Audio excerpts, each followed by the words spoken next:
un jour un chiffre un jour une actu Marcel Farba Maroun Marcel ma nuyuwaat la. waaw di la fayaat soxna Naata di nuyuwaat téléspectateurs yëpp ñuy seetaan. aywa tey jii dañuy waxtaan ci climat sociopolitique bi jamono ji ci réew mi gis nañ tension yi am na ay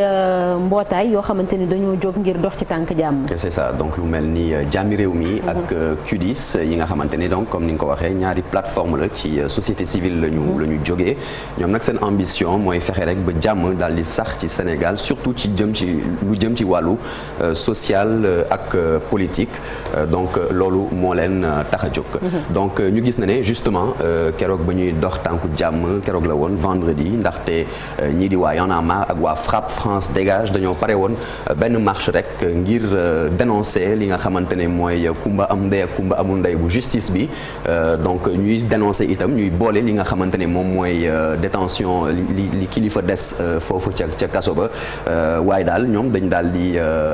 janook interdiction préfet bu Dakar mi di Mor Talla Tine daal di bañ rek ne que daal risque de trouble à l'ordre public mooy nar a am selon l'arrêté Ousmane Ngom et puis entrave à la libre circulation des personnes et des biens loolu waral mënuñu woon nangu rek marche boobu daal di am parce que marche boobu dañuy fàttali ne que c'était prévu de la grande porte de l'université Cheikh Anta Diop de Dakar à la place Soweto donc loolu voilà mu ngi noonu donc loolu waral ils ont appelé à braver l'interdit ñoom waa Y'en a marre ak waa FRAPP ñu daal di ne dañuy lank rek ñoom daal di dem malgré interdiction préfet boobu noonu ci la waa jàmmi réew mi daal di jóg rek ba fexe ba dox tànku jàmm ba fexe ba en tout cas convaincre ñii di waa Y'en a marre ak waa FRAPP France dégage ngir ñu surseoir seen marche boobu ñu bëggoon organiser bis boobu. d'accord moo ne ñoom marche bi ñu war a amaat plateforme bi di jàmmi réew mi ñu ngi ko cay annoncé. voilà en fait dañ leen annoncé woon effectivement ci boobu les marches bu ñu sukkandikoo en tout cas ci waa Y'en a marre ñoom ñoo ñu ko doon fàttali le 7 décembre bi passé ñu nekk la plateforme de la société civile jàmmi réew mi ñoom daal dañ daal di dem ak ñi di waa force vive yooyu noonu pour l'indépendance de la justice ñu doon appelé à une grande mobilisation sénégalais yëpp vendredi boobu di décembre partout au Sénégal ak waa diaspora bis boobu nag dañu daal di daje woon waa jàmmi réew mi ñoom waa Y'en a marre ak waa FRAPP ñu ne daal échange yooyu dafa aboutir ay pistes yoo xamante ne xalaat la ngir xool ci ëllëg naka la ñuy def ba parti yu ci nekk mën a indi seen en tout cas seen xalaat ngir fexe ba problématique justice boobu ñu daal di koy régler donc loolu waa Y'en a marre ñoom ñoo defoon déclaration bi via Facebook le 7 décembre dernier. loolu kon marche vendredi bi weesu bi ñu waroon amal. exactement d'accord léegi voilà donc Marcel dañuy taxaw tuuti ci CUDIS di cadre unitaire de l'islam au Sénégal ak jàmmi réew mi ci boppam. voilà donc plus en profondeur plateforme jàmmi réew mi nga xamante ne ñoom début d'année 2021 lañ ko daal di créer bu ñu sukkandikoo ci ñoom donc ñoom li ko taxoon jóg moo doon en marge de l'affaire Sonko Adji Sarr bi nga xamante ne indi woon na ay problèmes yu bëri ci biir réew mi en mars passé ñoom nag ñu leen composé benn quarantaine ñeent fukk ak peut-être lu ci ëpp organisation de la société civile ñoom ñoo ko wutu mu di ONG 3D Amnesty International RADDHO Africa Jom Center Ligue sénégalaise des droits de l'homme Réseau Siggil Jigéen ñi etc. on ne pourra pas citer tous les 40 voilà donc ñu daal ñoom organiser ay ateliers yu bëri depuis bu ñu leen créé ba léegi et puis tey sax dañuy nar a am benn atelier ngir fexe comme dañu nekk nag ci période pré-campagne peut-être fu mu nekk nii daal organisation société civile yu bëri ñu ngi gëstu yooyu les ateliers pour mën a continuer di sensibiliser population yi ngir fexe rek ba jàmm am ci réew mi ci wàllu élection yi di ñëw ñu éviter la violence au grand maximum. alors ñii di waa cadre unitaire de l'islam au Sénégal ñu gën leen xamee ci CUDIS ñoom atum 2016 lañ leen daal di créer ci benn contexte ñoom ñoo ko wax d'incertitude et d'émergence de nouveaux défis donc ñoom nag li ñu jot a def comme action bëri na lu mel ni médiation ci mbiru voile ci école catholique yi nga xamante ne mooy muuru jigéen ñi ci école catholique ci Saint-Louis ak plus récemment Institut Sainte Jeanne d'Arc donc itam ci lu jëm ci wàllu séntu weer bi ci ay fête buy ñëw donc dañ daal di itam dox ay tànku jàmm ci wàllu Konakok ñu daal di def itam ay médiation politique ñu ngi ko daal di wax sànq ci en mars 2021 donc pour fexe rek ba xalif généraux yi daal di intervenir ci événement mars yooyu noonu passé voilà donc bu ñu jógee ci ñoom rek ñu xool les membres du CUDIS ñoom dafa mel ni on peut dire dëkku naka la kër diine yu bëri ñu ngi ak ñoom comme waa Touba waa Tivaouane itam donc waa Touba avec le comité scientifique de la confrérie mouride waa Tivaouane ak le comité scientifique du symposium du Mawlud waaye tamit waa Yoff Yoff comité scientifique de la communauté Layène, Ndiassane communauté scientifique de la communauté Khadria et puis famille omarienne famille Médina Gounass macha allah bëri nañ tamit donc ñoom daal la ñu jot a jàpp ci membre QDIS yooyu noonu. léegi waa QDIS ñoom ci seen bopp ñoom ñoo proposé benn charte de non violence. exactement waaye dafa mel ni nag charte de non violence boobu du ñëpp ci ànd. bañ ko proposé ñoom dañ koy proposé acteurs politiques yi et puis en contrepartie si j'ose dire benn signature la rek ngir engagé wu ne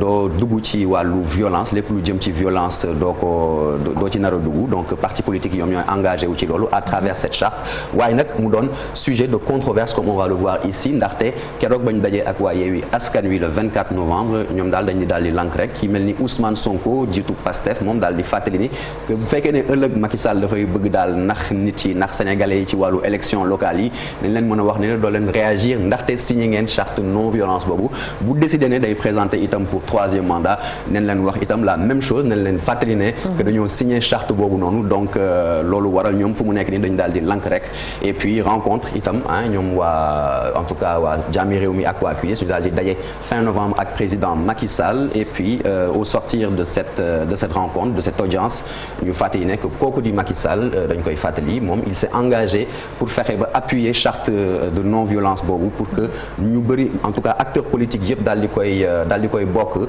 moom daal digle ne coalition am dinañ ko signer et que donc dinañ signer lépp lu jëm ci wàllu contribution à cette dynamique contre la violence et puis le 1er décembre tamit ñooñu di waa Yewwi ñooñu di waa QDIS ak waa Jàmmi Réew mi daal di daje ak ñi di waa coalition wàllu ñi nga xamante ne waa Parti démocratique sénégalais par exemple bokk nañ ci boobu les coalitions. D'accord merci Marcel très rapidement Chérif waxtaanoon nañ ci fan yële weesu sax moom ñoom seen charte boobu leen ndax dina aboutir gis nañu ñu bëri ñoo xamante ni daanaka sax fulaaluñu ko si on peut s'exprimer comme ça. oui mais acteurs yi boo xoolee ci géopolitique bi à part waa Yewwi Askan Wi gis na ni ñeneen ñoom ils sont favorables à la signature de cette charte pour la non violence bi nga xamante ni kon wax ngeen ko QDIS ak waa Jàmmi Réew mi ñu ngi koy initier ngir ñu daal di koy voter donc je pense xëy na temps yi nag déggun ñi ngi surtout 2 semaines yi passé jéego yi nga xam ñu ko def mais fu ñu dem à part waa Yewwi Askan Wi Sonko moo ko jëkk rejeté Yewwi aussi di def ci ay réserve mais yeneen coalition yi muy Benno Bokk Yaakaar à travers Macky Sall qui les a reçus ak photo boobu nga def gis nañ waa Wallu Parti démocratique sénégalais également recevoir na leen ak yeneen i acteurs yoo xamante ni tamit gis nañ ni ñoom ñi ngi ci dynamique gu signé li nga xamante ni moom mooy charte bi donc bu wéyee en tout cas on peut espérer que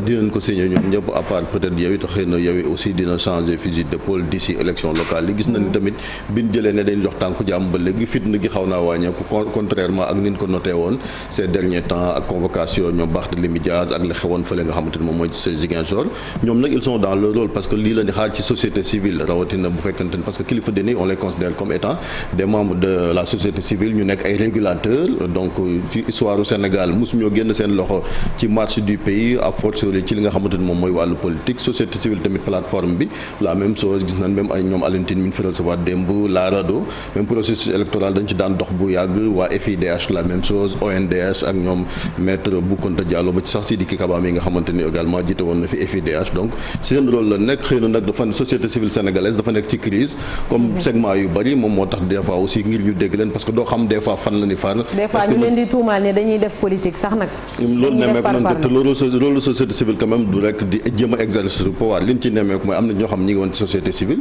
mais gis nañ leen ci géopolitique bi gis nga Cheikh Omar Sy par exemple fële ca Golf bokkoon nañ sax ci plateforme mais ñoom bu ñuy dem dañ koy wax mu leer ñu ne ñoom bokkatuñu société civile léegi ñu ngi politique bon Cheikh Omar Sy mi ngi woon ci Jàmmi Réew mi bon jusqu'à présent Cheikh Tidiane Dièye moom la même chose léegi mi ngi ci Yewwi di politique boo xoolee Fadel Barro mi nekkoon Y'en a marre mu ngi xëccoo maire bu Kaolack te loolu quand même loolu du loolu société civile doo jéem a exercer pouvoir wala ngay xëccoo ak nguur da ngay doo tëddee njaaxaanaay di liggéey sa liggéey bi nga xamante ni kon en cas de problème nga mën cee dugal sa loxo xëy na yooyu yëpp dinañ ko leeral mais quand même nan buñ fàtte ni am na ay jafe-jafe bu wax ci société civile sénégalaise. merci Malick Thiandoum avant de terminer Malick. waaw non je pense que Chérif a dit l'essentiel ci côté boobu. tey da ngaa délégué sa pouvoir yi. waaw dama délégué samay pouvoir en société civile loolu seen taxawaay moom du du soobu ci langue politique bi ñoom dañu war a nekk à équidistance des acteurs pour mën a jouer rôle bi nga xam ne moom moo nekk dëgg-dëgg seen rôle premier ñi nga xam ne ñoom ñoo fare également ci wàllu diine ji muy le pouvoir spirituel ñoom itamit seen taxawaay moom mooy fexe ba lépp luy fitna ñu bañ ko yee ci réew mi acteurs politiques yi nag war nañoo mën a déggoo ci lu ni mel waaye ku ne xam na ne politique dafa bari ay galgal te galgal yooyu fokk nga koy calculer balaa ngay signer lu mu mënti doon mu lay tënk ëllëg ki si biir. D'accord Malick wax na wàllum làmb galgal mënu cee ñàkk merci beaucoup Marcel. jërëjëf léegi dañuy jàll ci beneen rubrique muy de quoi est-il le nom.